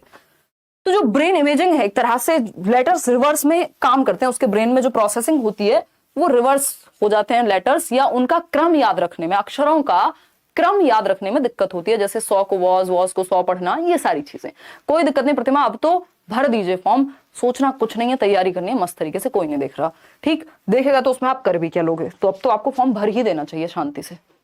रिजल्ट नहीं आया था फर्स्ट ईयर का, डजंट मैटर, छोड़ो, कौन देख रहा है अब। जब पढ़ने में कठिनाई होती है तो लिखने में भी त्रुटि हो सकती है। तो चांसेस हैं कि सिर्फ पढ़ने में नहीं, लिखने में भी समस्या आएगी डिसलेक्सिया में, ठीक। तो जब भी बात आएगी रिवर्सल ऑफ लेटर्स या पढ़ने में दिक्कत, पढ़ने के अराउंड एंग्जाइटी, वो याद कीजिए जब वो बच्चा था ईशान अवस्थी, उसको खड़ा किया जाता था पढ़ने के लिए, उसको इतना एंग्शियस फील होता था, अजीब सी सिचुएशन आ जाती थी, हाथों में पसीने, दिमाग में पसीने, पूरी बॉडी की बैंड बज जाती थी। तो इन बच्चों की अगर आप नोटबुक देखेंगे तो ये रिवर्स में लिखा हुआ होगा, टेढ़ा मेढ़ा लिखा हुआ होगा, पढ़ने में भी आपको दिक्कत होगी, आप पढ़ भी नहीं पाएंगे क्या लिखा है, और ना ये पढ़ पाएंगे अगर इनसे पढ़ने को कहा जाए। तो डिसलेक्सिया, रिवर्सल ऑफ लेटर्स और पढ़ने में कठिनाई है। इसके अलावा हम एलेक्सिया की बात कर रहे थे, तो जो एलेक्सिया है, जैसे डिसलेक्सिया क्या है, डिसलेक्सिया के कई प्रकार हैं, लेकिन जनरली हम यही समझते हैं कि डिसलेक्सिया मतलब पढ़ने से संबंधित एक समस्या है। डिसलेक्सिया को यहाँ पे हम डेवलपमेंटल डिसलेक्सिया देख रहे हैं कि बचपन से ही भाई किसी का ब्रेन न्यूरल कनेक्शन वैसा ही है, तो इसको हम क्या तो ठीक ही कर लेंगे, बस थोड़ा बहुत कंट्रोल कर पाते हैं, और बच्चे को डिफरेंट तरीके से पढ़ाएंगे, पढ़ने को कम कहेंगे, बाकी एक्टिविटीज के थ्रू सिखाएंगे। एलेक्सिया एक चीज है जो मान लीजिए बाद में ब्रेन डैमेज हो गया, किसी भी वजह से डैमेज, या कोई एक्सीडेंट या ट्रॉमा, कोई ट्रॉमा है, कोई एक्सीडेंट है, उसकी वजह से एलेक्सिया होगा। जो डिसलेक्सिया है वो हो सकता है कि डेवलपमेंट के समय ही हो गया हो, उसके भी कई प्रकार हैं, बट एलेक्सिया का जो संबंध है वो डैमेज से ज्यादा है, नॉर्मल से कहीं दूर। सीतामढ़ी से आदर प्रणाम। मेरे हिंदी में 15 तक ही आ रहे हैं, आपके नोट्स भी पढ़ लिया हूं बट सुधार नहीं हो रहा है, हिंदी का प्रैक्टिस करवा दीजिए प्लीज मैम।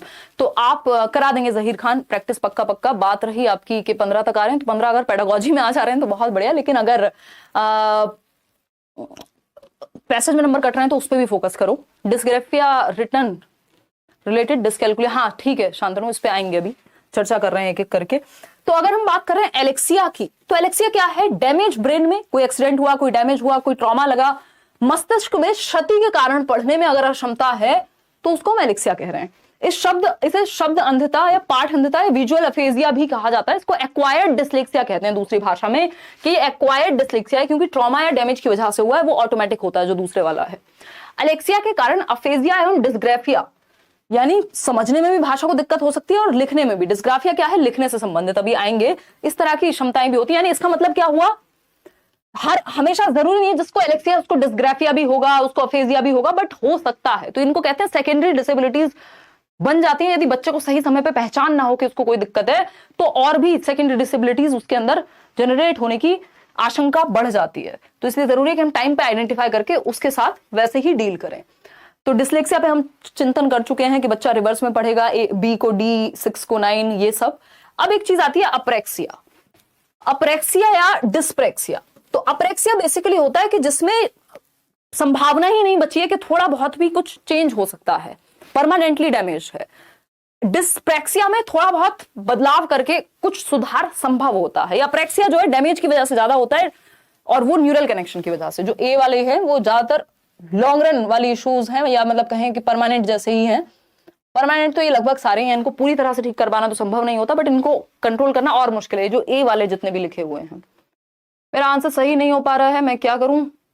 68 सही हो पा रहा है। वंदना सेशन में आइए परसों, बताइए किस क्षेत्र में दिक्कत है, किस तरह के क्वेश्चंस गलत हो रहे हैं, ईवीएस में गलती हो रही है, किस क्षेत्र में गलती हो रही है, ठीक। और इस टाइम पे नंबर से ज्यादा फोकस करिए, जितना हो सके पढ़ें, दिमाग में उसको रखें और पेपर में दे करके आए। अब उन लोगों को मॉक टेस्ट नहीं लगाने चाहिए जिनको डर है कि पता नहीं क्या ही होगा। डर मतलब ऐसा डर कि हमने पढ़ा नहीं है, ज्यादा नंबर कम आ रहे हैं, तो अब आप उसको छोड़ के पढ़ने पे ही फोकस कर लीजिए। जितने आने होंगे पेपर में आ जाएंगे फिर, और ज्यादातर चांसेस हैं कि आप अगर डरे कम तो नंबर ज्यादा ही आएंगे। अप्रेक्सिया की बात करते हैं। यह एक ऐसा शारीरिक विकार है जिसके कारण व्यक्ति मांसपेशियों के संचालन से संबंध सूक्ष्म गतिक कौशल, यानी जो आपकी फाइन मोटर स्किल्स हैं, जैसे लिखना, टहलना, बोलना, सूक्ष्म गतिक कौशल, फाइन मोटर स्किल्स, जिसमें लिखना हो सकता है, ड्रॉ करना, बोलने में दिक्कत हो सकती है, भाषा को समझने में दिक्कत हो सकती है, फाइन ग्रॉस सब में हो सकती है।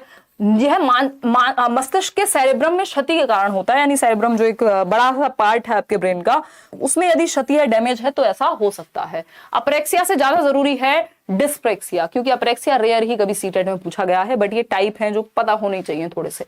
डिस्प्रेक्सिया की अगर हम बात करें, बात वही है, इसको आप समझेंगे कि लैंग्वेज कॉम्प्रिहेंशन डिसऑर्डर है। इसको ऐसे लिखेंगे, लैंग्वेज कॉम्प्रिहेंशन डिसऑर्डर है, यानी भाषा को समझने में कठिनाई। यानी मैं अभी जो बोल रही हूं, अगर किसी को वो सुन करके समझने में भी दिक्कत हो रही है और अपनी बात कहने में भी दिक्कत हो रही है, तो डिस्प्रेक्सिया जिसको होगा उसको ज्यादा समस्या होगी बाकी लोगों से। तो लैंग्वेज कॉम्प्रिहेंशन यानी भाषा को समझने से संबंधित विकार है अप्रेक्सिया या डिस्प्रेक्सिया। मस्तिष्क में क्षति के कारण हो सकता है कि भाषा को समझने में ब्रेन का कोई एक हिस्सा उस तरह से प्रभावित है, भाषा समझने में दिक्कत हो। तो ये लैंग्वेज कॉम्प्रिहेंशन से कि बच्चा बोलकर ना तो समझा पा रहा है ठीक से, ना समझ पा रहा है अगर कोई और बोले। बस इतना ध्यान रखना, चाहे अप्रेक्सिया लिखा हो, डिस्प्रेक्सिया लिखना हो, दोनों के बीच बहुत ज्यादा अंतर में घुसना नहीं है, जरूरत नहीं है उस चीज की। देखिएगा, अगर हम बात करते हैं हाथ एवं आंखों के बीच समन्वय व संतुलन स्थापित नहीं कर पाता, यानी ऐसा भी हो सकता है अप्रेक्सिया में कि आंखें और जो पेन है यानी फाइन मोटर स्किल्स हैं और जो कोऑर्डिनेशन है आंखों का और उंगलियों का हाथों की, वो ठीक से कोऑर्डिनेट ना हो पाए तो लिखने तक में दिक्कत आ सकती है। जो आपका नर्वस सिस्टम है वो भी इससे अफेक्ट हो सकता है, तो बाद में और भी डिसेबिलिटीज की संभावना बढ़ जाती है। ठीक है, अब आते हैं हम अफेजिया डिस्फेजिया हमने कर लिए हैं, डिस्ग्राफिया पे आते हैं।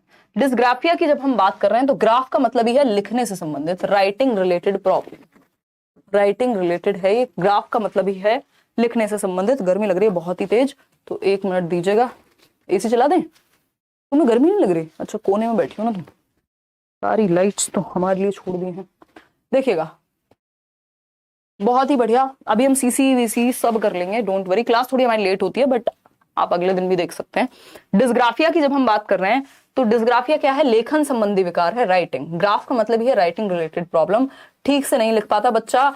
इनकी जो राइटिंग होती है वो इलेजिबल होती है, यानी पढ़ने योग्य नहीं होती। एक होती है लेजिबल राइटिंग जिसको आप पढ़ने योग्य है, पढ़ सकते हैं, जैसे मैं अभी लिखने का प्रयास कर रही हूँ।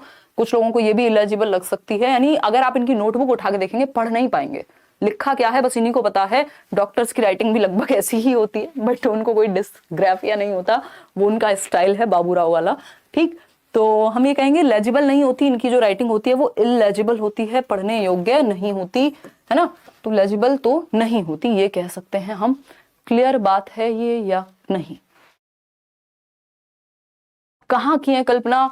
अच्छा, एक और कोशिश कीजिएगा कि जो आप सीटेट की वेबसाइट से आंसर की वगैरह निकाल करके उन्हीं सेट्स को करें, पता चले कहीं कोई गलती हो, कुछ और सेट टेढ़ा मेढ़ा बनाया हुआ है और आप अपने आप पे शक किए जा रहे हैं। ठीक, हाथ, हथेली, अंगुलियों के संबंधी गड़बड़ियां भी हो सकती हैं कि कोऑर्डिनेट ही ना कर पा रहे हो हाथ, तब भी तो लिखने में समस्या हो सकती है ना। मस्तिष्क संबंधी भी कुछ गड़बड़ियां हो सकती हैं, बट इनका एग्जैक्ट पता लगाना उतना संभव नहीं होता। तो लेखन संबंधी जो प्रक्रिया है वो डिस्ग्राफिया है। डिसकैलकुलिया यानी कैलकुलेशन संबंधी विकार। कैलकुलेशन तो हम समझते हैं, कैलकुलिया मतलब कैलकुलेशन कहाँ होगा? मैथ्स में ही होगा कैलकुलेशन, हिंदी में तो नहीं करोगे। ठीक, तो अगर हम बात करें गणित, अंक गणित यानी अर्थमेटिक वगैरह समझने में कठिनाई होगी ऐसे बच्चे को, न्यूमलेक्सिया भी कहा जाता है इसको, और क्योंकि नंबर से रिलेटेड प्रॉब्लम है, डिसफंक्शन रिलेटेड टू नंबर्स। न्यूम का मतलब क्या है? नंबर्स। तो मान लीजिए बच्चे को वो 69 और 29 को एडिशन के लिए लिखा था, बट वो एडिशन उसको गुणा जैसा लग रहा है, या इस तरह की और भी समस्याएं, कैलकुलेशन रिलेटेड समस्याएं बच्चे के सामने आती हैं। आगे बढ़े, समझे। डिस्थीमिया एक चीज है, इसको बस आप ऐसे ही समझ लेंगे क्योंकि सीटेट के लेवल से तो मतलब भरोसा तो खैर अब इनका कुछ भी नहीं है, क्योंकि ये आता तो सिलेबस के ही अंदर है, बट डायरेक्टली पूछा नहीं है कभी। डिस्थीमिया क्या है? गंभीर तनाव, काइंड ऑफ अ डिप्रेशन कह सकते हो, कि सब कुछ उजड़ा उजड़ा लग रहा है आपको। एक चीज होती है यूटोपिया यानी सब अच्छा लगता है, और एक चीज है डिस्टोपिया, उसी की एक फॉर्म डिस्थीमिया कह सकते हैं, उसी का भाई बहन। कि गंभीर तनाव की स्थिति है, व्यक्ति की मन स्थिति हमेशा निम्न रहती है, बहुत ही लो महसूस करेगा, अधिगम प्रभावित होगा, क्योंकि उसको अच्छा या ठीक महसूस वो अपने आप में कर ही नहीं पा रहा। ये है डिस्थीमिया। डिसमॉर्फिया एक चीज होती है, मॉर्फिया मतलब अपने ही शरीर की बनावट या जो फिगर है बॉडी का वो उसको अजीब सा नजर आएगा। ये है डिसमॉर्फिया के लक्षण, शरीर उसको अजीब लगता है। एक चीज है जो इंक्लूसिव एजुकेशन से ही संबंधित है, बाला, नॉट शैतान का साला बट इट्स बाला। ठीक, तो बदतमीजी नहीं करनी है, तो बेसिकली याद रखने में आसानी होती है ये सब चीजें सुन के। तो जीशान शेख क्या कह रहे हैं पहले इनकी सुन ले। मैम मैं पढ़ रहा हूँ बार बार, पर मॉक टेस्ट देने में डर लग रहा है, हेल्प करें। तो डर के आगे क्या होती है? जीत होती है। तो एक बार देख भी देख लो, कोई बात नहीं, क्या होगा, है ना। एक बार तो देख ही लेना है मॉक टेस्ट भी, तो देख लो, इसमें क्या दिक्कत है।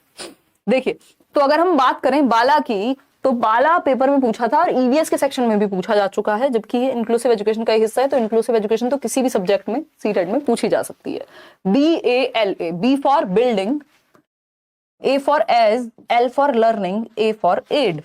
ठीक, तो बाला क्या है? बिल्डिंग एज लर्निंग एड, यानी जो आपकी स्कूल की, आपके इंस्टीट्यूशन की बिल्डिंग है उसको लर्निंग एड के रूप में यूज कर रहे हैं। एड क्या होता है? सहायक सामग्री जिसको हम कहते हैं। जैसे टीचिंग एड क्या हो सकता है? आप कोई पिक्चर दिखा दें, है ना, कोई चार्ट ले जाएं बना करके, कोई मॉडल ले जाएं क्लास में। आपने अपने टीचिंग ट्रेनिंग के दौरान अगर बस पेपर देके करने वाली टीचिंग ट्रेनिंग नहीं की है, थोड़ा रेगुलर वाली की है, तो उसमें लेकर के जाना ही पड़ता है, BTC, B.Ed, DLED, व्हाटएवर। तो ये क्या हुआ? नहीं तो इसके बारे में लिखा होगा फिर कि टीचिंग लर्निंग एड्स क्या होते हैं। तो एक तरह का लर्निंग एड है। और कैसा लर्निंग एड है? बिल्डिंग को ही लर्निंग एड बना दिया, यानी सहायक सामग्री किसको बना दिया? स्कूल की ही बिल्डिंग को। कैसे? आप देखते हैं आजकल जो फर्श है, यानी जो स्कूल का आपका जो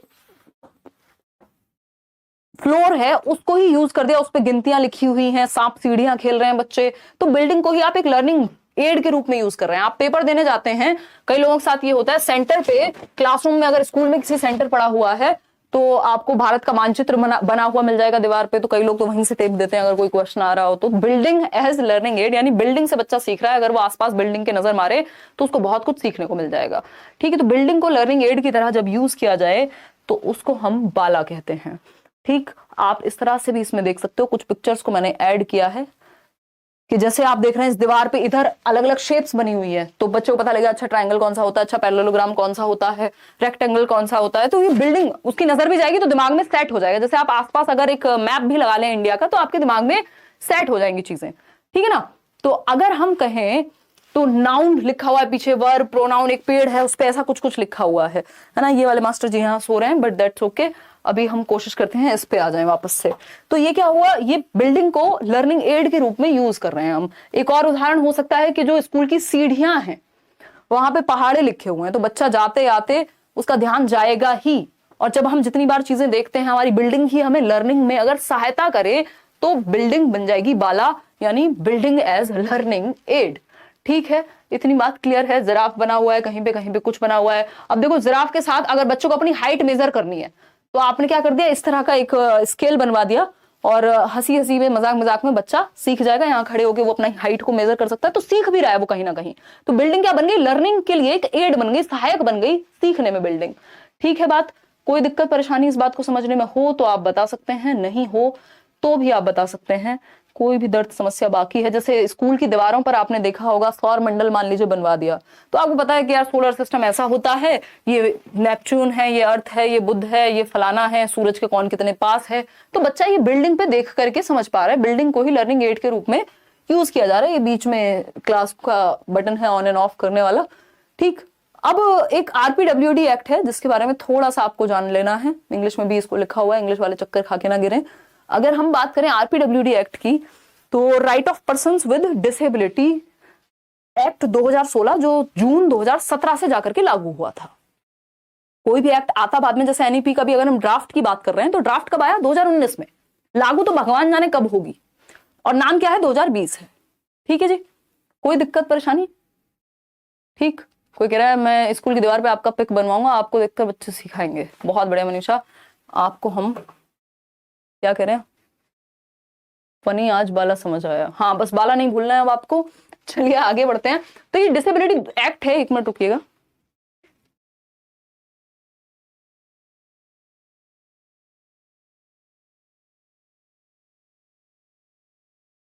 कॉफी आ रही है तुम्हारी? नहीं पियो पियो, शुगर पियो, भर के उसमें चीनी पी लो, घर में बना लो, कोई बात नहीं। गन्ना मिल भेज देते हैं तुम्हें, वहां से डायरेक्ट खा लेना ना। देखो एक बार, अगर हम बात करें, देखिएगा, देखो 10th के परसेंटेज की बात नहीं की है केवीएस वाले एग्जाम में, 12th की बात की है। तो आरपीडब्ल्यूडी एक्ट आया पर्सन्स विद डिसेबिलिटीज, यानी वो व्यक्ति जिनको कोई भी दिव्यांगता या अक्षमता है, डिसेबिलिटी है, उनके राइट्स को ध्यान में रखते हुए। इससे पहले पर्सन विद डिसेबिलिटी एक्ट आया था 1995 में, जिसको रिवाइज किया गया 2016 में, और 2017 जून से ये लागू हुआ। इसमें 21 डिसेबिलिटीज हैं, ये हिंदी में नाम लिखे हुए हैं, और एक बार मैं आपको पिक्चर्स के थ्रू भी समझा दूंगी। तो पार्किंसंस डिजीज है, ड्वार्फिज्म, बोनापन है, और भी चीजें हैं, उनको